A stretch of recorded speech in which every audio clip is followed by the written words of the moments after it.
Welcome to the August 2020 iteration of the Integrated Pest Management Frequently Asked Questions series. My name is Matthew Gates. I'm an IPM specialist, and I have been for over 10 years. In this iteration, I'm talking about the questions that various people have asked me on my social media platforms. If you would like me to answer an IPM question, there are 3 places where I vet such questions. The first place is on YouTube channel Zenthanol, where you're watching this video now, hopefully, as well as at SyncAngel on Instagram and at SyncAngel or at Zenthanol on Twitter. The first question comes from Denver Doggy 420 on Instagram, who asks, I would like to learn more about pheromones and distress. I've actually known Denver Doggy 420 for a long time, and he breeds peppers, and to be quite honest, I haven't actually grown the peppers from the seeds that he's sent me, but I'm very impressed with the kinds of peppers that he comes up with. So if you're interested in peppers, please check out him and his account. As far as pheromones are concerned, I did have a conversation with Denver Doggy 420 before I made this video so that I could understand exactly what he's referring to. He's talking about the relationship between what are called semiochemicals, in other words signal chemicals, and plants and biocontrol agents, as well as pests. Some people know that plants will create compounds in response to various stressors, and one of the biggest stressors are herbivores like pest insects, for example, or mites or something like this, and that certain predatory or parasitic organisms can be tuned into certain compounds, especially volatile compounds, that are emitted from plants, either from their leaves or their roots for that matter. And when they do emit these compounds, those control agents will come and feed on the pests if they are conditioned to do so. There are a lot of different factors that come into play when it comes to the semiochemical response in plants and how that can be modulated. In other words, it can be suppressed as well as facilitated by certain pests over others. There's a famous example in which whiteflies that fed on, I believe they were peppers, might have been cucumbers, they elicited an immune response that affected spider mites, but not them. And so, while they weren't affected, the spider mites that might be feeding on the same plant were affected, which is kind of an interesting aspect of pest-on-pest violence. When people use the term pheromone, they're typically referring to sex pheromones. In other words, compounds that are released by organisms in order to signal that they are a mate to the opposite sex in that species. But there are many other kinds of semiochemicals, and if you want to broaden the definition of communication compound to even things like poisons and venoms and that sort of a thing, then a lot of things become semiochemicals. Much like it is for plants, symbiosis can have mutualists and parasites, benefits and negatives, and semiochemicals can have the same sorts of effects. There are chiromones, for example, which are compounds that are detrimental to the emitter because they usually signal something to another organism that allows it to track it or find it or otherwise disrupt it.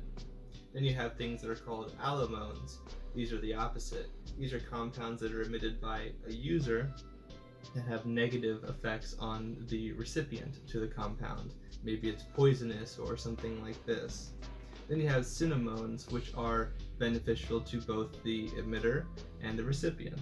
There's a lot of other things regarding semiochemicals, but it's a very complex topic, so hopefully this is very helpful for people who are trying to understand this vast network of compounds and their interactions with biocontrol agents, plants, and pests. JLD 453 asks several questions, and I'm happy to answer them. The first question is, I have a question for your next fact. If I'm utilizing beneficial insects, mites, rove beetle, etc., will organic IPM sprays negatively affect my beneficial insects? To answer that question, maybe. Sometimes you have applications that are sprayed that can have a sublethal effect, and sometimes they can have a lethal effect. IPM just means integrated pest management. So really any spray regimen that you use that is meant to be pesticidal or disruptive is, I guess, an IPM spray, but generally speaking, we like to use the term pesticide if you're trying to kill or disrupt a pest. Otherwise, you might have other sorts of applications like foliar sprays and that kind of a thing. Although it's somewhat contentious, it's certainly true that various pesticidal agents might be harmful for one biocontrol agent, but less harmful for another, or totally neutral. In the case of, for example, azadirachtin, which is a natural compound that is produced by neem trees and is in various products from neem trees like neem cakes and that sort of a thing, it has an antimicrobial effect in certain laboratory assays. This does not mean, however, that azadirachtin is wholly antimicrobial to all microbes. That would be kind of a ridiculous way to interpret that statement. It simply means that azadirachtin has an antimicrobial effect against certain microbes, and since microbes are so numerous and diverse, it's kind of hard to quantify. It's also insecticidal, so that means that it's going to have a negative effect on many kinds of insects, but again, insects are very diverse, so it's possible for azadirachtin to have less of an effect on certain organisms, like insects even, in comparison to other organisms like mites and that sort of a thing. You might be able to have a minimal sublethal effect even on things with very different physiologies, simply because of the physical or chemical reactions that the compound has. Another example that I like to use is Beauveria bassiana, which is an entomopathogenic fungus that I talked about in the last FAQ video. Beauveria bassiana has been tested for having negative effects on certain predatory mites, for example, like Phytocilius persimilis, Neosilius cucumeris, and Amblyopsis swirsky. And in those cases, the biopesticide Beauveria bassiana doesn't actually have a lethal effect on them. They can clean themselves off from spores, and they generally aren't affected by them, whereas they also have a mycocising effect on spider mites. The second question is, can beneficial insects alone protect a monocrop of cannabis from pests? It's possible. It really just depends on your cultivation context, how many plants are you growing, where biogeographically you're located, what's the setup, and other sorts of factors like this. If you get certain pests that there aren't any biocontrols for, then this is going to be very difficult. So it's very possible for biocontrol agents to not be sufficient by themselves. The third question is, can or will beneficial insects eat each other if or when there aren't enough pests present to support them? Possibly. Certain biocontrol agents are more specialized, and others are more generalist. I'll give you an example. One of my favorite biocontrol agents is Beauveria bassiana, which I've already mentioned. Beauveria bassiana is very, very broad spectrum. It infects a ton of various pest organisms, and it can also infest certain biocontrol agents, especially soft-bodied insects like Aureus, for example. On the other hand, you also have spiders, which might have a beneficial effect by catching some moths and other sorts of things, but I've definitely observed like crab spiders, for example, which are ambush predators or jumping spiders, feeding on honeybees, for example, as well as hoverflies, the larvae of which will sometimes feed on aphids, depending on the species. So you can definitely have sort of intra-guild predation, as it's called. The last question is, do ladybugs have a place in any IPM? Absolutely. There are tons of lady beetle species. Some of them are incredibly invasive, like the harlequin lady beetle. You should not be using that because it is not only invasive, it is also able to transmit a pathogen, a fungal pathogen, to other lady beetle species that are native to your area potentially. It is also cannibalistic and feeds on other lady beetle species as well. So that's also intra-guild predation. You also have, for example, Cryptolaemus montroseri, which is the mealybug destroyer. There's also Stothoris punctillum, which is the spider mite lady beetle. And there's also Delphastus catalini, which is a whitefly predator. So there are many different lady beetle species besides the ones that most people are familiar with that eat aphids primarily. I really like telling people that there's so many different lady beetle biocontrol agents out there. In fact, I have several videos on my YouTube channel that go over these species that I've just mentioned. I have a whole playlist called Coccinellidae, which is about the lady beetles, the family being Coccinellidae. And if you're interested, please take a look at them. Organics CA asks, thanks for the response and great July video answered my question. Very happy to hear that. I was watching Glenn Rapenberg on the Future Cannabis Project, and he said that pests will avoid plants with high Brix levels. He said pests don't have a pancreas to process sugar, so the sugars ferment in their stomachs and they die. I wanted to get your views on this, please. I really appreciate this question, and I'm very happy to hear that the questions that were answered before were very helpful. So that's very great to hear. So I actually answered this question somewhat in the comment section on my Instagram page when this question was asked, and that's partly because it's a question that, although I don't get asked very often, it's something that I see promulgated in agricultural circles a little bit more often than I'd like to see, which kind of already tells you what I think about the question. The answer is no, and here's why. So essentially, it's true. Insects don't have a pancreas. Insects, generally, it's very, very difficult to talk about insect physiology sort of generally, because insects are like the dominant animal life form on Earth, and they're extremely diverse, which I go over in a video that I'm producing about insect digestion and what it means for integrated pest management. So if you're interested in the answer to this question in much more detail, I implore you to take a look at the video, which should be coming out in a week or two on this channel. Besides the fact that insects are very diverse, essentially insects have a foregut, a midgut, and a hindgut. And although there's a ton of different adaptations, both with regards to mouth parts as well as the internals and how they've adapted for certain food types, if we take an example like aphids, which actually don't have the organ that I'm talking about, really, if you could even call it an organ, it's called a paratrophic matrix. And paratrophic matrices are, how do I put this? They're like a mesh screen. They're a mesh screen that sort of encompasses a bolus, which is essentially a group of food particles. Insects were originally detrivores, and that detrivory gave them the ability to accumulate microbes and have a very close relationship with microbes as well, that have allowed certain groups to process various compounds in addition to what they already could process.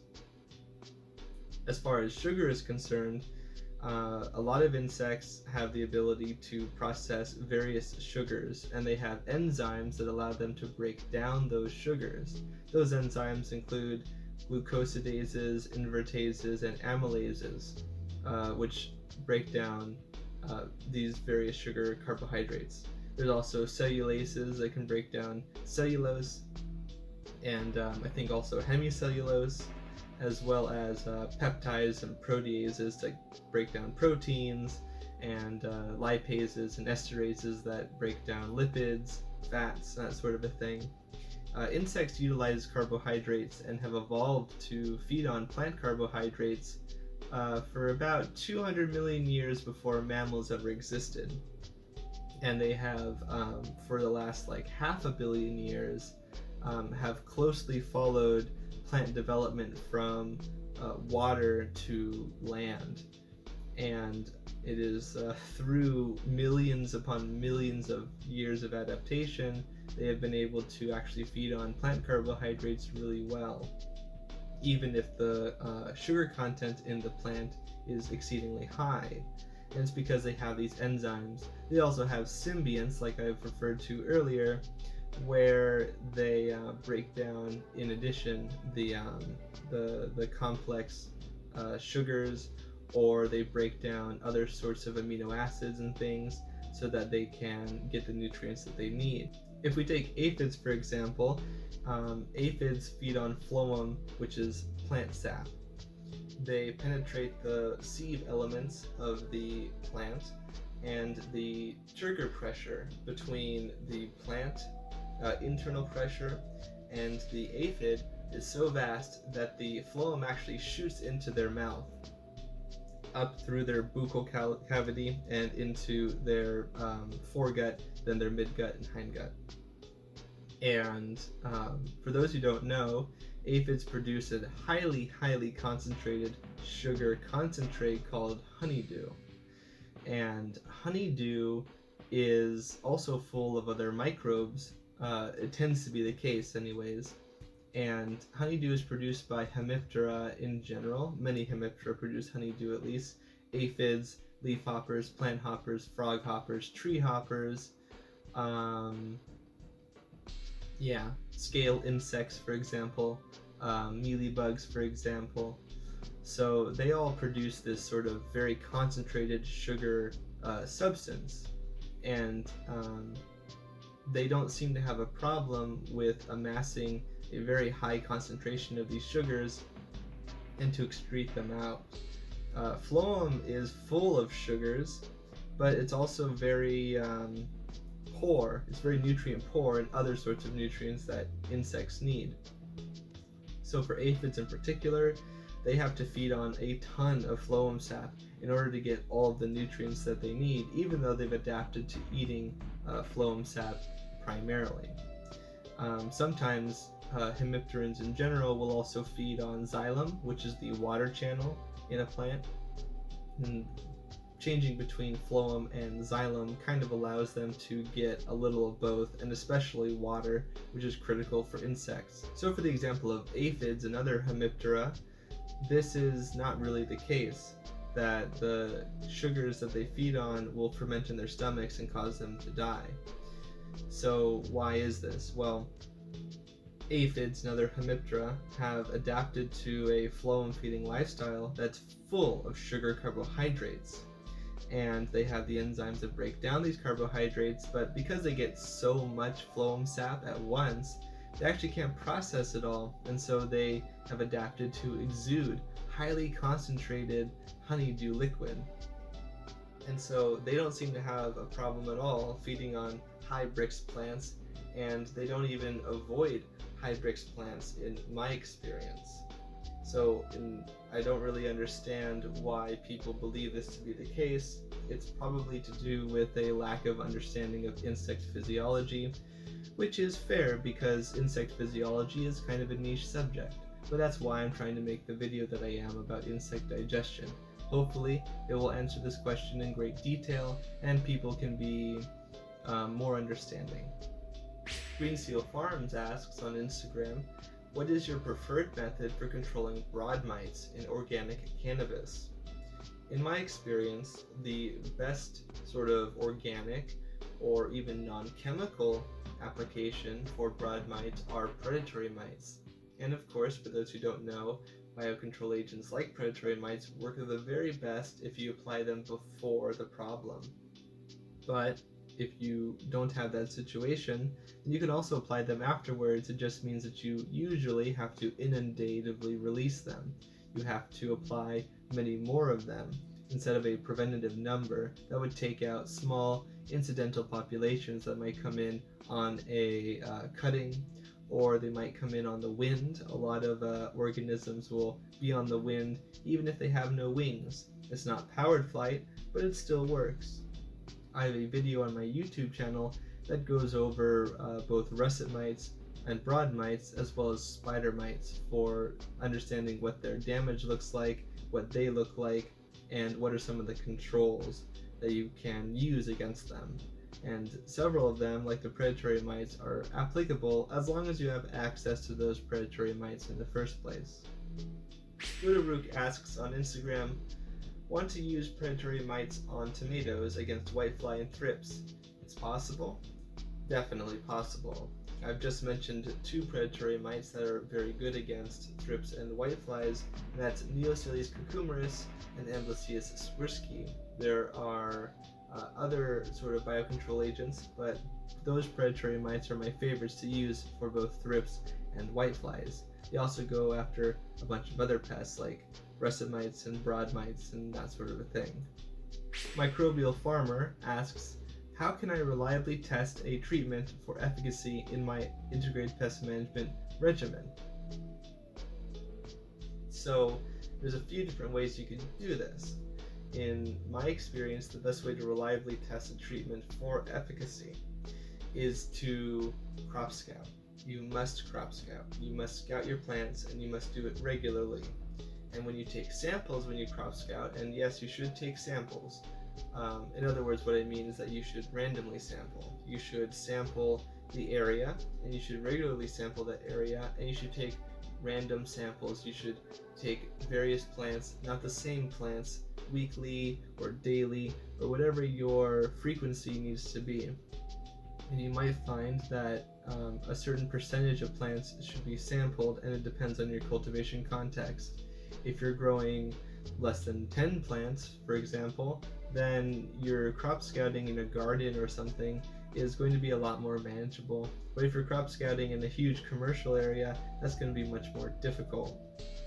In addition, when you do take these random samples, you should be looking for the biocontrol agents, or you should be looking for efficacy against pests. If you actually have already marked and spotted these pests, you should be either counting how many individuals of the pests you see on a given surface area or in a given sample. But you should also be taking the same number of samples per week. That way, the comparison week to week or day to day or month to month is the same, and that way you can accurately compare the two. I have a video on my YouTube channel about intro to IPM that talks about crop scouting, and it sort of gives a little bit of the mathematical sort of justification for random sampling and keeping your samples the same between your iterations of crop scouting. Rita Sandoval asks on Instagram, where to start with IPM as far as investigation? Well, for me, I think the most important thing for people to do is to just become familiar with your plant space, whatever those plants are and however big that space is. If it's a small space or a large space, it's still the same. You should be in some way crop scouting your plants. As they say, the best fertilizer for plants is the farmer's shadow, and this is definitely true for anyone who's a steward of plants.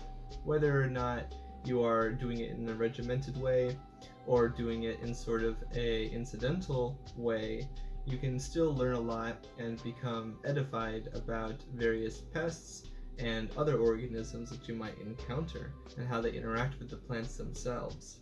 Once you become much more familiar with the various organisms in which you're working with, you can then try to set out to identify them and then come up with a more regimented crop scouting approach with regards to looking at the plants, taking samples, and other sorts of things I answered in the last question about crop scouting. Got a gun! On Instagram asks, Kakarot, tips for maximizing effectiveness of Aphidius Kolomani during summer in a greenhouse? Anyways, that was my Vegeta impression, and I appreciate the reference here. Very great Gallic gun, I like it. Vegeta is the best of the DBC fighters, I have to say. But as for tips for maximizing effectiveness of Aphidius Kolomani, I find that the best way to utilize Kolomani is, like most biocontrol agents, preventatively, or on the onset of an initial infestation of aphids. For those who don't know, Aphidius Kolomani is a parasitoid wasp that goes after aphids. And so to maximize them, you have to, one, create a place for them to be attracted, two, create a place for them to be distributed if you're buying them commercially. So in some cases, people like to apply them to a bucket or some sort of a structure for them to sort of disperse naturally. In addition to that, there are plants that you can grow that will be able to be resources for the insects. Aphidius Kolomani and other parasitoid wasps, for that matter, are attracted to flowers for their nectar, their sugary nectar that they feed on and require to live, and it gives them quite a bit of energy. So nectar feeding is important. Alyssum is one plant that I like to recommend for people to utilize because It is sort of a low maintenance plant, and it's very easy to come across, and it has a bunch of different small flowers that the small Aphidius wasps, which are quite tiny for those who don't know, can kind of mingle and feed on in that way. And because you have so many other flowers, not just florets, but flowers, they can be feeding on many different ones at one time, and the nectaries in the flowers will sort of replenish sort of actively and very often, because you have so many different flowers, if that makes sense. Bank and Doja asks on Instagram, if you were to use one product for overall IPM, what would it be? Probably Beauveria bassiana. Like I've said in many other videos and podcasts and conferences, Beauveria bassiana is an entomopathogenic fungus, and it feeds on, or rather parasitizes, a wide assortment of arthropods. And for that reason, I find it incredibly beneficial to have on hand.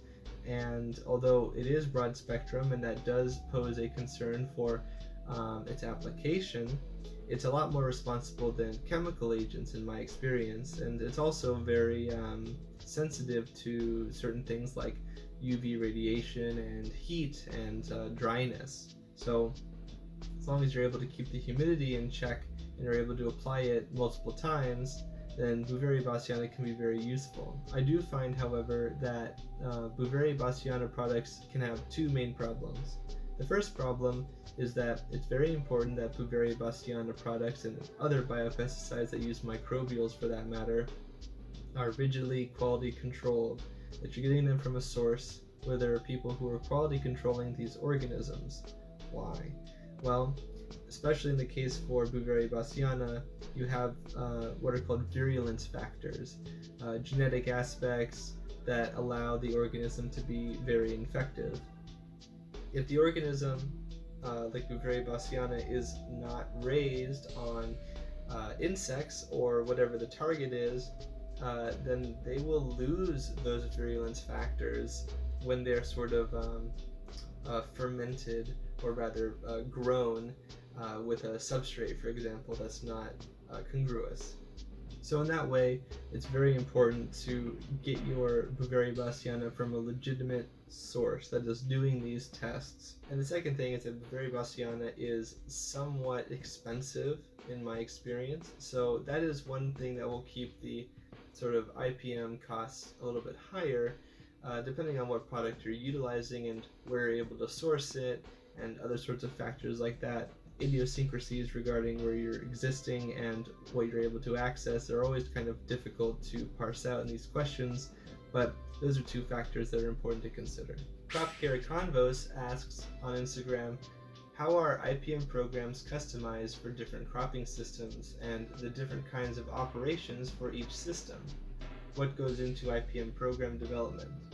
And what kinds of metrics are used to determine improvements over time? #Kaizen. These are all great questions, and I even talked to Crop Care Convos and mentioned that these are very comprehensive, and I'm not able to talk about them in totality here for time reasons. I already talk way too much and I'm very loquacious, but I do think that these are incredibly useful questions. And so first, as an aside, Crop Care Convos makes a ton of agricultural content, and they might have some of this information themselves, if not now, then in the future, and possibly even written by me potentially, depending on what the subject is. And I have worked with Crop Care Convos professionally and continue to do so. So take a look at their information and see if you might be able to find answers there too, if you don't find them satisfactorily in this question series. I've already talked about how in various agricultural contexts you need very specific context-based treatments. And so the first thing that you would consider would be scale. How big or how small is your situation? How many plants do you have? Is it one kind of plant or is it multiple kinds of plants? And what is your biogeographic location? Those are the kind of three biggest things that I tend to look for. How many different plants? How big is the area?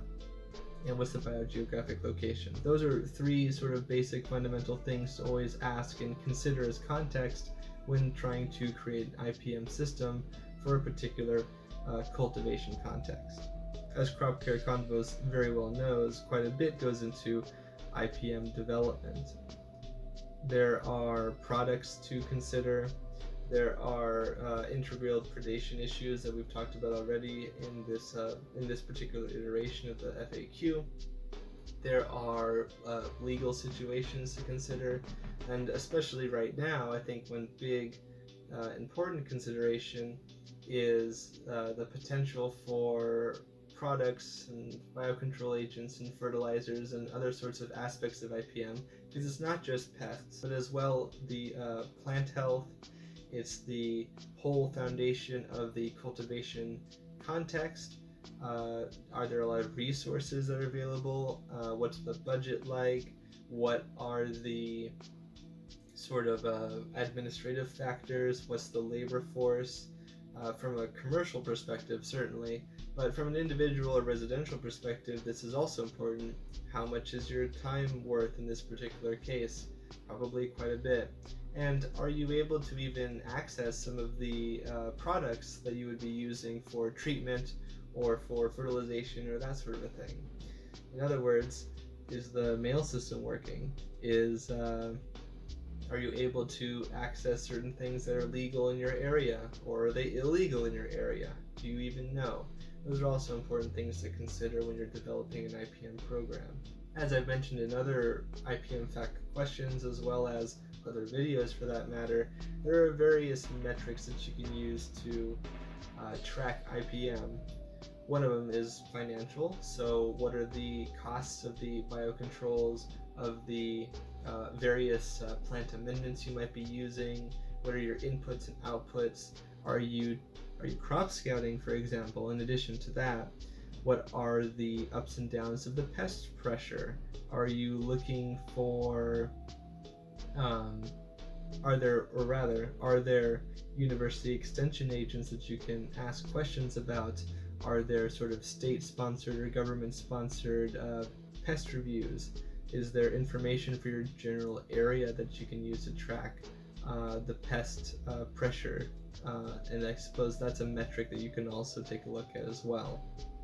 You can also take a look if you have a drone, or if you're working with people who are using micro aerial vehicles or unmanned aerial vehicles rather. I don't think there are any MAVs that are actually being used in this capacity, but unmanned aerial vehicles can be very useful because you can see a wide spectrum of a crop area, and you can see by using a multispectral camera what are some deficiencies in reflectance of the light off of the plant material, the leaves in particular, the canopy, and that can actually give you some insight into irrigation issues.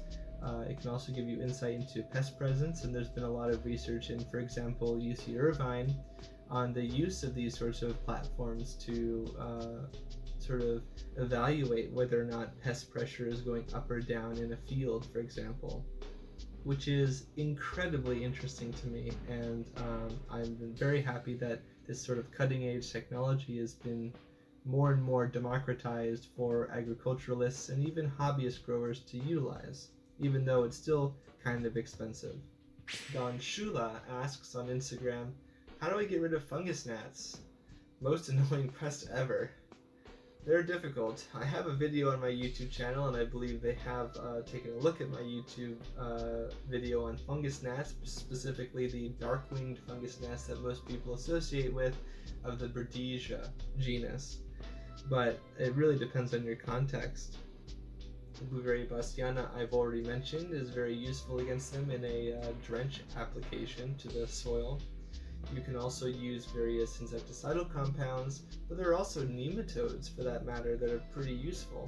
Steinernema felchiae, so SF as often abbreviated, those nematodes are very useful against the larval form of the Fungusgnats, and if you can apply preventatively nematodes and other sorts of organisms to that end, you can sort of disrupt the population and the life cycle and kind of keep it at a minimum level, or completely eradicate it potentially.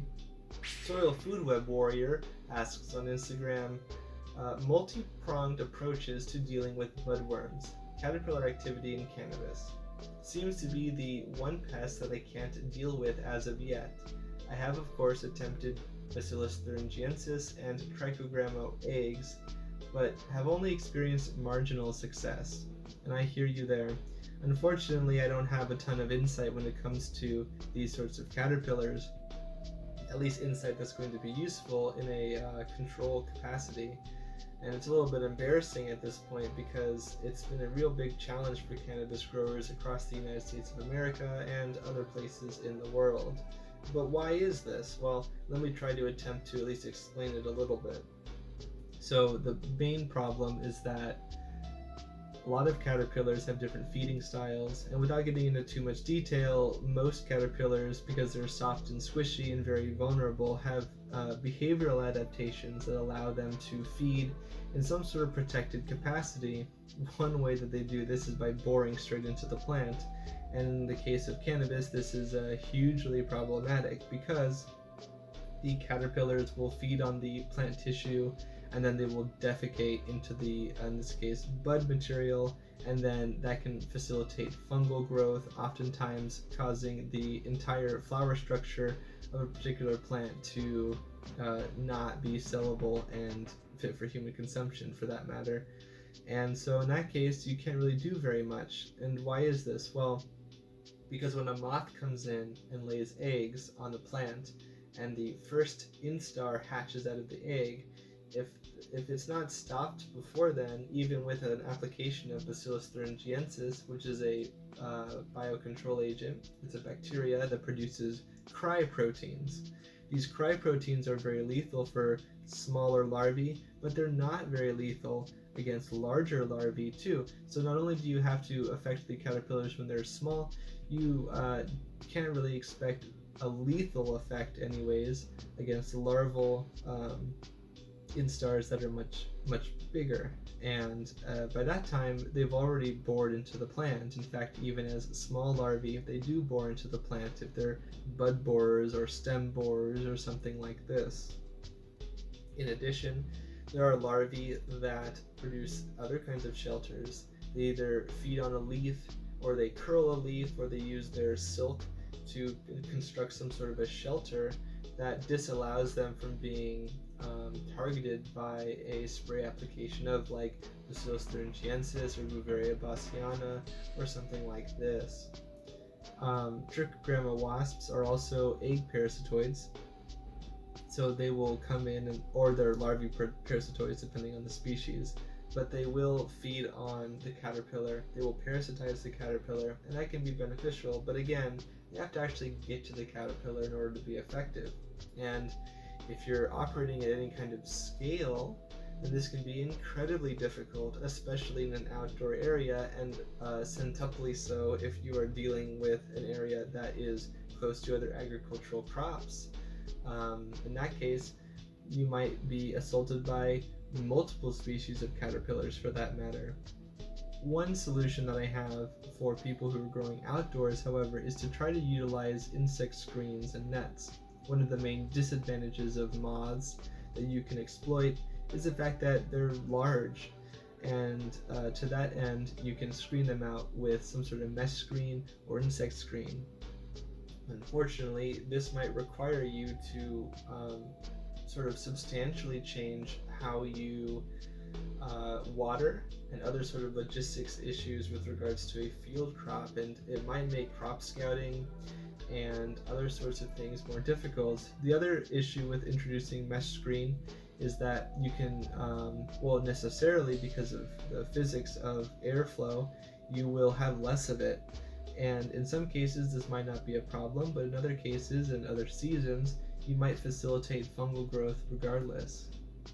So unfortunately, those are the only answers that I have at this moment, but hopefully entomologists and other sorts of researchers will come up with newer and more sophisticated solutions for the burgeoning caterpillar problem in cannabis. And I look forward to our mutual success. Half Organics Mids asks on Instagram, do you know if there is any relationship between hop latent viroid and parasitic stem nematodes?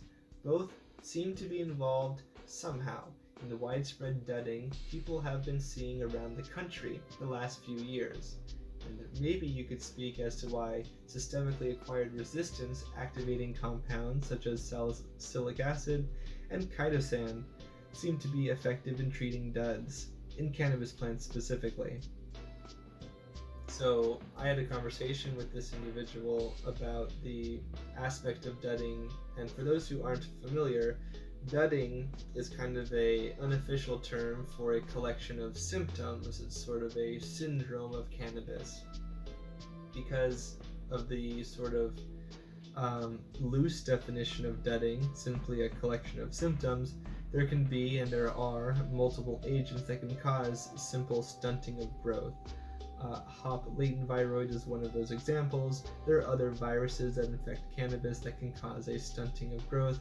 Beet curly-top virus and Litter sclerosis virus are two examples. And I have a video on LCV in particular on this channel, and I implore you to check it out if you're interested.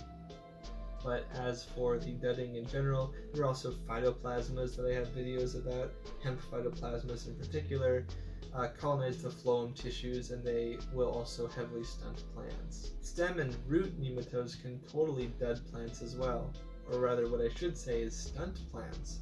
They can cause plants to become stunted because of their effect on the root growth of the plant. This obviously has downstream effects for the growth of the plant, but they don't, to my knowledge, actually vector the virus. And some nematodes can vector various pathogens, but as far as I'm concerned, I'm not familiar with any literature that says that this is the case, but the cannabis pherome in general and the cannabis microbiome in particular is poorly understood, and hopefully in the next 5 to 10 years and possibly the next 2 to 3 decades we'll have much more comprehensive ways to dealing with both nematodes as well as various viruses in cannabis and other pathogens to that end.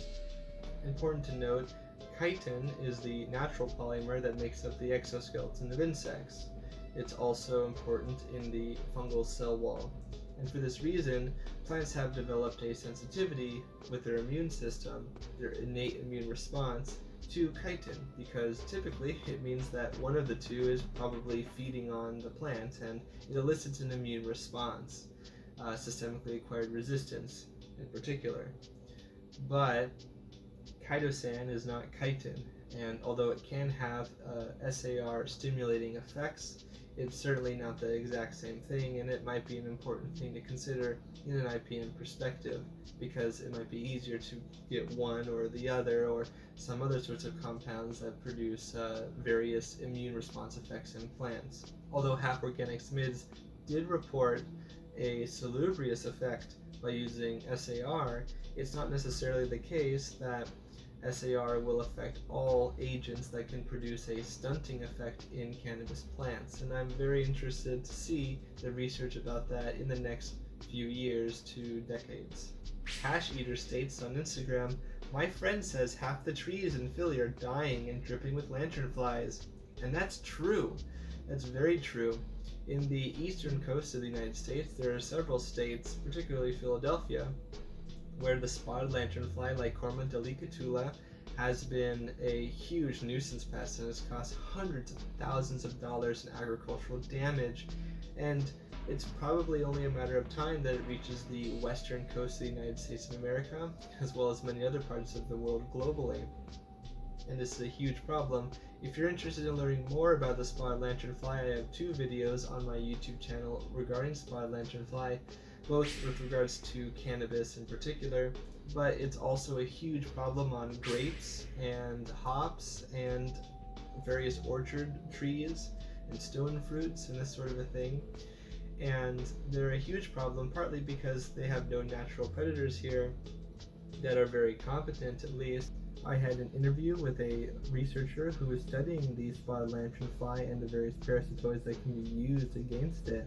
And I had this conversation with Crop Talk Media, which is associated with the Crop Carry Convos account that I was talking about previously. So again, if you want to take a look at that information and see the interview for yourself, please take a look at it, because it's a serious pest, and if you do see it in the West Coast, please report it. Don't just kill it, please report it to your local University of Agricultural Extension. What's going on? So I said, well, we've already been to China, and we found some spotted lanternfly eggs over there, and there's a parasite that lays its eggs inside the eggs of the spotted lanternfly, and those parasitoid larvae eat the spotted lanternfly egg and they kill it. I said, wow, that's brilliant. Our lab's done a lot of work on egg parasitoids. We did a big thing on glassy-winged sharpshooter here in California and in French Polynesia with an egg parasitoid, and it was spectacularly successful. So, after talking back and forth with them, and I said, we're worried about this spotted lanternfly coming to California. If I could get funding through the California Department of Food and Ag, maybe we could start proactively screening. Because to be forewarned is to be forearmed. Stony_916 asks on Instagram, IPM tips during flower outdoors in hot climates. I'm actually helping some friends currently who are working in the high deserts of California, and they're growing cannabis themselves. And to tell you the truth, a big part of it is being able to keep the plants from being scalded from the high heat of the sun. I have found that that's a main issue for them, and in addition to that, making sure that they don't get nutrient lockout because of the intensive evapotranspiration that's occurring in the high desert because of the heat and the sunlight as well. So just as sort of an anecdotal experiential answer, I find that those are two things that my friends are struggling with currently, but they were able to rectify it rather easily. So hopefully that'll be useful for you as a tip. In flowering and in the high heat, there's going to be tons of pests. Depending on where you are, you might be dealing with a thrips outbreak or a spider mite outbreak. Those tend to come around in the spring and summer, but they can also be around in the autumn in my experience, especially if you're a place that doesn't tend to have a whole lot of seasonal variance. Runboy7426 on YouTube asks, very impressive knowledge base.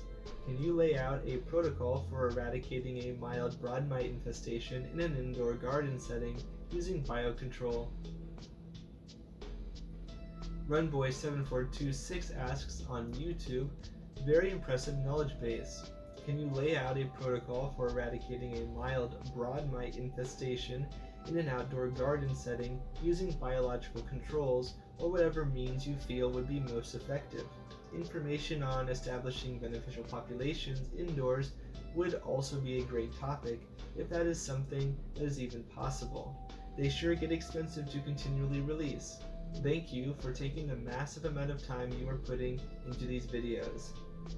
I appreciate the compliment, and I appreciate the vote of confidence and the appreciation.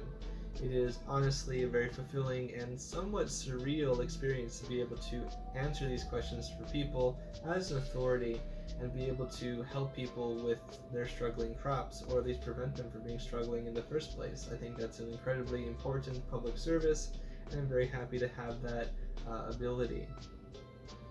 As for dealing with broad mites in general, I tend to find biocontrol agents, like I've already said, Neocetus cucumeris, Amblyseius swirsky, and also to some degree Neocetus californicus can be very useful in general. But for broad mites, I tend to like to use the former two, Neocetus cucumeris and Amblyseius swirsky, and that's true.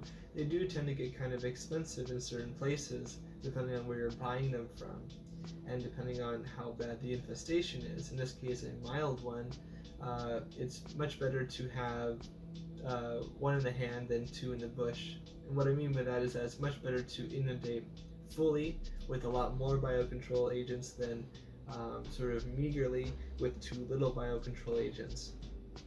The application rate of biocontrol agents is an incredibly important factor, and when biocontrol agents were first being utilized, one of the major complaints was that they wouldn't work, and primarily this was because they weren't used properly, because they weren't applied enough or with enough frequency. So both the number and the actual frequency is very important, and particularly with broad mites, because they are so pestiferous. They're very pernicious. They just kind of stay on the plant, and I would definitely use sachets as well as bulk releases if I could. But one thing that you can do to facilitate the biocontrol agents that I've mentioned already is to have banker plants.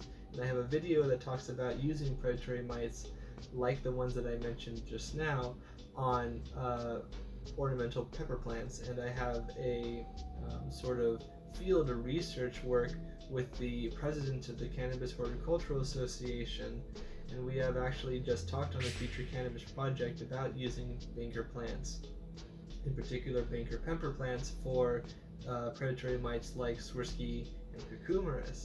I have a video on my YouTube channel that goes over the banker plants, the ornamental pepper plants in particular, and the research reports that sort of were the impetus for this research project in Northern California. And what we found was that the ornamental pepper plants were very good at supplementing the predatory mites and keeping them around for longer. So this is one way that you could facilitate a population and maybe buy a little bit less mites per week or per month or whatever the situation may require. And that's it. Those are all of the questions for the August 2020 iteration of IPM FAQ. My name is Matthew Gates, and if you're curious for me to answer questions about your situation, please send them my way. I'm always happy to answer questions, and particularly if you want me to answer them on this video series, I will be making comments and posts on my 3 social media channels: Twitter, Instagram, and YouTube, at SyncAngel at Twitter, at SyncAngel on Instagram, and Zenthanol on YouTube. Thanks again.